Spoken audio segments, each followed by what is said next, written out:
श्री शिवाय नमस्तुभयम। दोस्तों, जैसा कि आप सभी लोग जानते हैं कि 19 फरवरी 2026 यानी गुरुवार को पड़ रही है फाल्गुन मास की फुलेरा दूज। और दोस्तों, यह वह तिथि है जो फाल्गुन मास में पड़ने वाली सबसे बड़ी तिथि है, क्योंकि यह गुरुवार के दिन पड़ रही है और इसका बहुत ही बड़ा और विशेष महत्व होता है।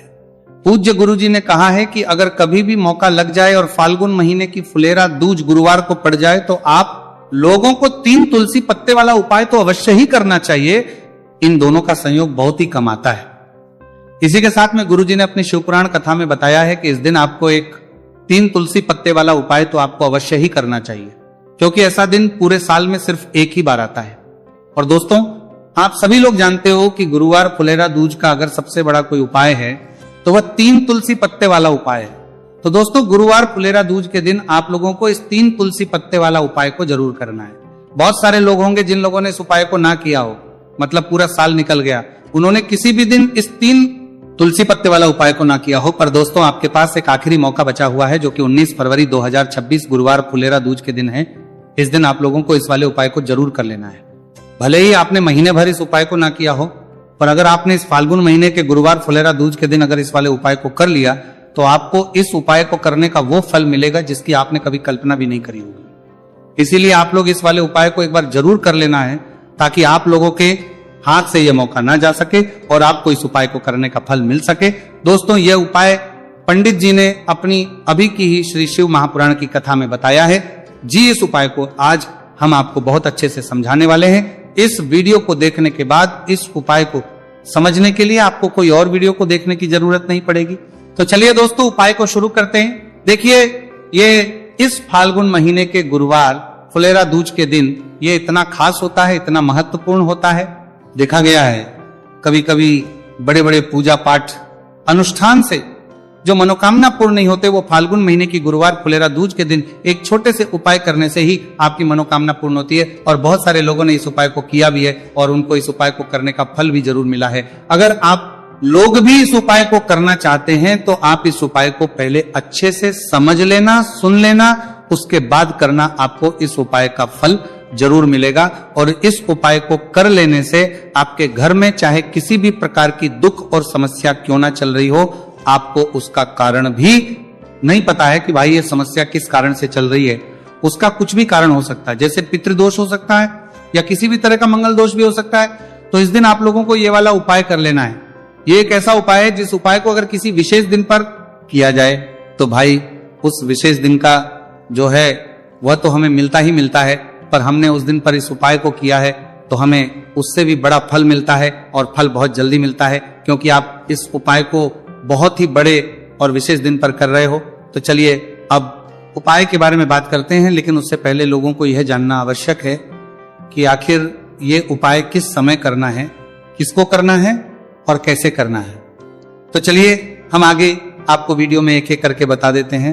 लेकिन उससे पहले अगर आप लोग हमारे चैनल पर पहली बार आए हैं या फिर मेरी आवाज आज पहली बार सुन रहे हैं तो हमारे चैनल को सब्सक्राइब जरूर कर लेना और इससे वीडियो को लाइक करके कमेंट बॉक्स में श्री शिवाय नमस्तुभयम ओम नमः शिवाय जरूर टाइप कर देना। तो दोस्तों, इस 3 तुलसी पत्ते वाला को हमें इस गुरुवार फुलेरा दूज के दिन कैसे करना है, किसको करना है, गुरुवार किस समय करना है और कहां पर करना है, ये सारे सवालों के जवाब आपको इस वीडियो में मिल जाएंगे। और जो ये वीडियो देखिएगा भाई, उसको 3 तुलसी पत्ते वाला उपाय जरूर करना चाहिए, क्योंकि इस दिन एक तुलसी पत्ते का भी बहुत ही बड़ा और विशेष महत्व होता है। और जब बात आ जाए 3 तुलसी पत्ते वाला उपाय की, तो ये सोने पे सुहागा वाली बात हो जाती है और ये बहुत ही बड़ा हो जाता है इस गुरुवार फुलेरा दूज का। तो अब दोस्तों, इस 3 तुलसी पत्ते वाला उपाय को आखिर करना किसको है, सबसे पहले हम लोग वो बात जान लेते हैं। तो देखो, घर की जो बड़ी माताएं बहनें होती हैं, उन माताओं बहनों में से कोई भी एक बड़ी माता बहन इस वाले उपाय को कर सकती है। और दोस्तों, अगर आप चाहें तो अपने घर में से सभी सदस्यों को भी इस उपाय को करवा सकते हैं। अगर किसी व्यक्ति की खुद की कोई मनोकामना है, खुद की कोई दुख और परेशानी है कि वो अपने लिए ही करना चाहता है इस वाले उपाय को, तो वो खुद अपने लिए भी कर सकता है। बाकी अगर कोई घर में से ऐसा है जो कि अपने पूरे घर परिवार की सुख और शांति के लिए ये वाला उपाय करना चाहता है, तो भाई वो भी कर सकता है, उसमें भी कोई दिक्कत वाली बात नहीं है। कहने का मतलब यह है कि इस उपाय को हर एक सदस्य भी कर सकता है और पूरे घर परिवार के सदस्य के लिए घर की बड़ी माताओं बहनों में से कोई एक माता बहन भी कर सकती है। माताएं बहन अगर घर में उपस्थित ना हो या वो यह वाला उपाय ना कर पा रही हो तो फिर घर का कोई बड़ा सदस्य भी इस 3 तुलसी पत्ते वाला उपाय को कर सकता है, चाहे फिर वो पुरुष ही क्यों ना हो, उसमें कोई भी दिक्कत वाली बात नहीं है। उसके बाद में दोस्तों जो अगला प्रश्न निकल कर आता है वो ये आता है इस उपाय को लेकर कि आखिर इस उपाय को हमें किस समय करना है, सुबह के समय करना है कि शाम के समय करना है। तो इस वाले उपाय को आप लोग सुबह के समय भी कर सकते हो और शाम के समय प्रदोष काल में भी कर सकते हो। अब अगर आप पूछो कि भाई सबसे उत्तम समय कौन सा रहेगा इस 3 तुलसी पत्ते वाला उपाय को करने का, तो हम आपसे बस यही कहेंगे कि इस उपाय को आप सुबह के समय करेंगे तो ज्यादा बेहतर होगा। बाकी अगर प्रदोष काल शाम के समय भी करेंगे तो भी अच्छा होगा, उसमें कोई भी दिक्कत वाली बात नहीं है। तो अब दोस्तों जो अगली सबसे बड़ी और पूर्ण बात आती है वो ये आती है कि सुबह अगर हम उपाय को करेंगे तो हमें कितने बजे से लेकर कितने बजे तक के बीच में करना है, और शाम के समय प्रदोष काल में करेंगे तो हमें कितने बजे से लेकर कितने बजे के बीच में करना है। तो देखो सुबह जितनी जल्दी हो सके आप उपाय को करने की कोशिश करना। बाकी अगर किसी कारणवश लेट भी हो जाओ, थोड़ी देर भी हो जाए तो 10 या 11 बजे तक भी आप उपाय कर लेना, पर 12 बजे से ज्यादा देरी ना हो, ठीक है, बात का ध्यान रखना। उसके बाद में दोस्तों अगर शाम के समय प्रदोष काल की बात करें, प्रदोष काल का जो समय है होता है वो शाम के 6 बजे से शुरू हो जाता है। मतलब शाम के 6 बजे से लेकर 7 बजे के बीच का जो समय होता है ये समय प्रदोष काल का समय होता है। तो आप इस उपाय को 7 या 8 बजे के बीच में भी कर सकते हो। मतलब शाम के 6 बजे से रात 8 बजे के बीच में आप कभी भी इस वाले उपाय को कर सकते हो, उसमें कोई भी दिक्कत वाली बात नहीं है। तो चलिए दोस्तों जान लेते हैं सबसे पहले उपाय के बारे में, जो कि है तुलसी जी के पत्तों का बहुत ही चमत्कारिक उपाय। देखिए हम सभी के घरों में माता तुलसी का पौधा अवश्य ही होता है। तो देखिए हमें तुलसी जी के पौधे से सबसे पहले तो 3 पत्ते तोड़ने हैं। तो देखिए तुलसी जी के आपको 3 पत्ते तोड़ लेने हैं, और इन तुलसी जी के पत्तों को तोड़ने के बाद आपको एक छुटकी हल्दी भी अपने साथ में लेनी है। हल्दी के अंदर आपको जल मिलाकर के पेस्ट के रूप में तैयार करना है, और इसी के साथ में आपको एक दीपक भी लेना होगा। दीपक आपका भी ले सकते हैं, आटे का भी ले सकते हैं, और इस दीपक में आपको शुद्ध घी डाल करके इसमें आपको लंबी रुकी बाती का प्रयोग करना है। देखिए दोस्तों आपके पास है 3 तुलसी जी के पत्ते। तो पहला जो तुलसी जी का पत्ता है उसके पास में पर आपको सबसे पहले तो जो आपने हल्दी ली है उसकी एक बिंदी लगानी है। और पहला जो तुलसी जी का पत्ता है आपके घर में भगवान विष्णु का चाहे कोई सा भी स्वरूप हो, चाहे लड्डू को गोपाल जी का स्वरूप हो, या फिर भगवान कृष्ण की आपके मंदिर में प्रतिमा हो, या फिर भगवान श्री राम की प्रतिमा है, उनके सामने आपको पहला तुलसी जी का पत्ता अर्पित करना है। अब देखिए दोस्तों आपके पास जो 2 तुलसी जी के पत्ते हैं और आपके पास जो एक दीपक है, इन्हें आपको लेकर के पहुंचना है अपने ही घर में तुलसी जी के पौधे के पास में। देखिए सबसे पहले तो आपके पास जो 2 तुलसी जी के पत्ते हैं उन पर भी आपको हल्दी की एक बिंदी लगानी है, और उन दोनों ही जी के पत्तों को आपको अपने घर में तुलसी जी के पौधे के वहां पर ही अर्पित कर देने हैं। और इस प्रकार से ये दोनों पत्ते भी तुलसी जी के पौधे के पास में अर्पित करने के बाद अंत में जो आपके पास एक लंबी बाती का दीपक है, इसे आपको तुलसी जी के पौधे के पास में ही प्रज्वलित कर देना है। जो भी व्यक्ति अपने ही घर पर गुरुवार फुलेरा दूज के दिन इस प्रकार से तुलसी जी के 3 पत्तों का ये उपाय कर लेता है तो उसका परिवार हमेशा खुश रहता है, उसके परिवार में कभी भी कोई भी संकट उत्पन्न नहीं होता है, और यदि आपके घर में जो भी ग्रह क्लेश है वो भी समाप्त होते हैं। तो इस प्रकार से आपको यह पहला उपाय करना है। अब दोस्तों हम जान लेते हैं दूसरे उपाय के बारे में। देखिए इस उपाय को करने के लिए भी आपको मात्र 1 लोटा शुद्ध जल लेना है तांबे के पात्र के अंदर, और इसी के साथ में आपको एक प्यारी सी और सुंदर सी बेलपत्र ले ली है। बेलपत्र है वो कहीं से भी खंडित नहीं होनी चाहिए, इस बात का ध्यान रखना है। बेलपत्र यदि आपको प्राप्त नहीं हो पाती है तो आप शिवलिंग पर चढ़ी हुई बेलपत्र को पुनः शुद्ध जल से धो करके उसका उपयोग कर सकते हैं। देखिए इस उपाय को आप सुबह से लेकर के शाम तक किसी भी समय में कर सकते हैं। देखिए मंदिर पहुंचने के बाद सबसे पहले तो आपके पास जो अपनी हथेली में रखना है, और आपको कुंडकेश्वर महादेव से प्रार्थना है कि मेरे शरीर में या फिर मेरे परिवार के इस सदस्य के शरीर में कोई भी भारी रोग हो चुका है जिसमें उसे आराम नहीं मिल पा रहा है, डॉक्टरों को लगातार दिखा रहे हैं, दवाओं का लगातार सेवन कर रहे हैं, लेकिन बीमारी में आराम नहीं मिल पा रहा है। हे मेरे कुंडकेश्वर महादेव, मुझे अपनी बीमारी में आराम दिलाने की कृपा करें। इस प्रकार से आपको कामना करते हुए ये जो एक बेलपत्र है इसे आपको माता अशोक सुंदरी वाले स्थान पर अर्पित करनी है। देखिए माता अशोक सुंदरी वाले स्थान पर जब भी आप ये बेलपत्र अर्पित करेंगे तो इसकी जो चिकनी साइड है वह शिवलिंग से स्पर्श रहेगी, और इसको आपको इस प्रकार समर्पित करना है कि जो इसकी डंडी है वो शिवलिंग की तरफ रहेगी और इसका जो पट्टी वाला भाग है वह जलाधारी की ओर रहेगा। इस प्रकार से आपको यह एक बेलपत्री शिवलिंग पर अर्पित करनी है। इसके बाद आपके पास जो एक लोटा जल है उसे आपको सबसे पहले माता अशोक सुंदरी वाले स्थान पर अर्पित करना है। देखिए, आपको शिवलिंग के ऊपर जल अर्पित नहीं करना है, पूरा ही जल आपको धीरे धीरे जहां आपने बेलपत्र अर्पित की थी उसी के ऊपर आपको अर्पित करना है। जल को अर्पित करते समय लगातार आपको कुंडकेश्वर महादेव का स्मरण करते रहना है। देखिए, जैसे ये जल जलाधारी से होकर के बह करके आएगा तो इसे आपको थोड़ा सा किसी भी खाली पात्र में झेल ले है और इस जल को आपको महादेव से यानी कि कुंकेश्वर महादेव से औषधि स्वर प्राप्त कर लेना है और इसे आपको अपने घर लेकर के आ जाना है। अब देखिए, इस जल का आपको आचमन करना है।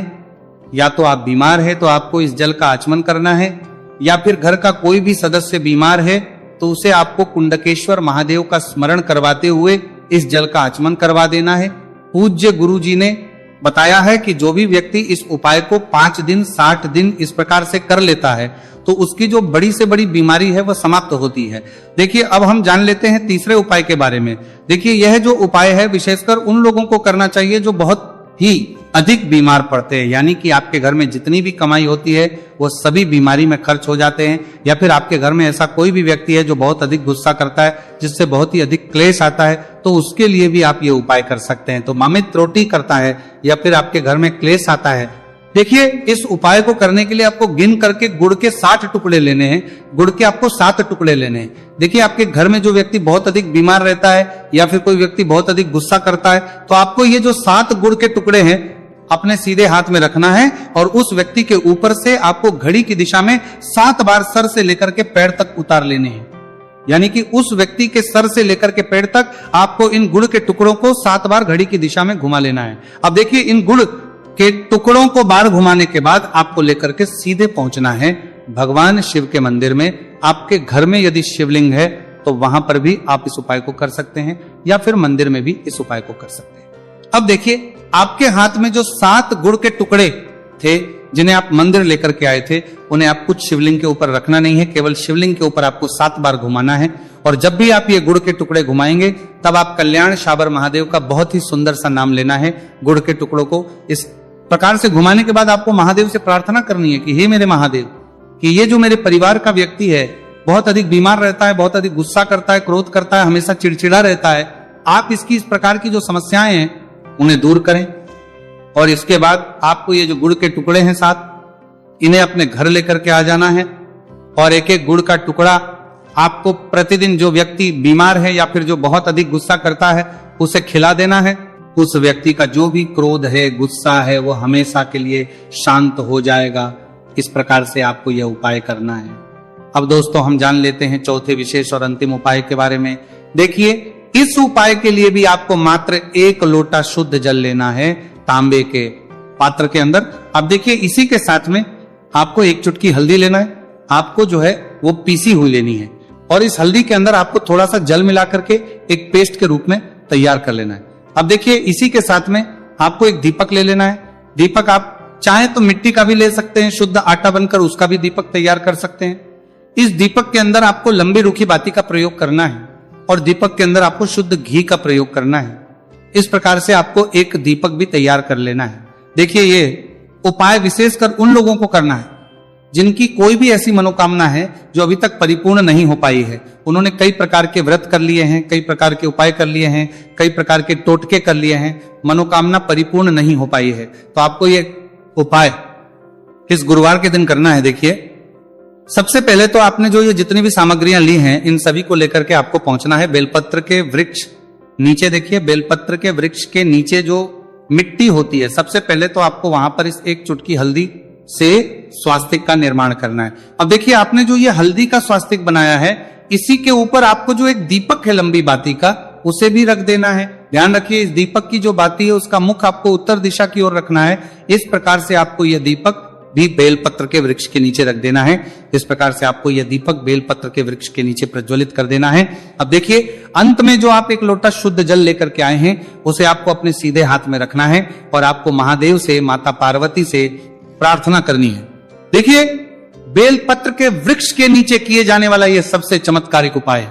तो देखिए, आपकी किसी भी प्रकार की मनोकामना है, चाहे धन प्राप्ति को लेकर हो, व्यापार कर हो, नौकरी को लेकर हो, विवाह को लेकर हो, किसी भी प्रकार की मनोकामना है तो उसे आपको महादेव से तथा माता पार्वती से परिपूर्ण करने की प्रार्थना करनी है।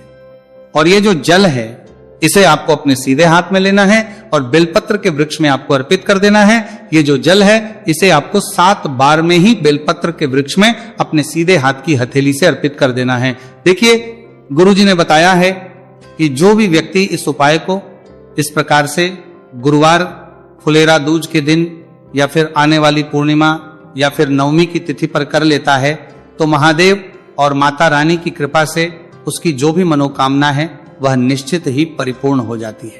तो दोस्तों, ये थे पूज्य गुरुजी द्वारा बताए गए कुछ बहुत ही खास उपाय। अगर आपको जानकारी अच्छी लगी हो तो वीडियो लाइक करिएगा। मिलते हैं फिर एक नए वीडियो के साथ। श्री शिवाय नमस्तु भयम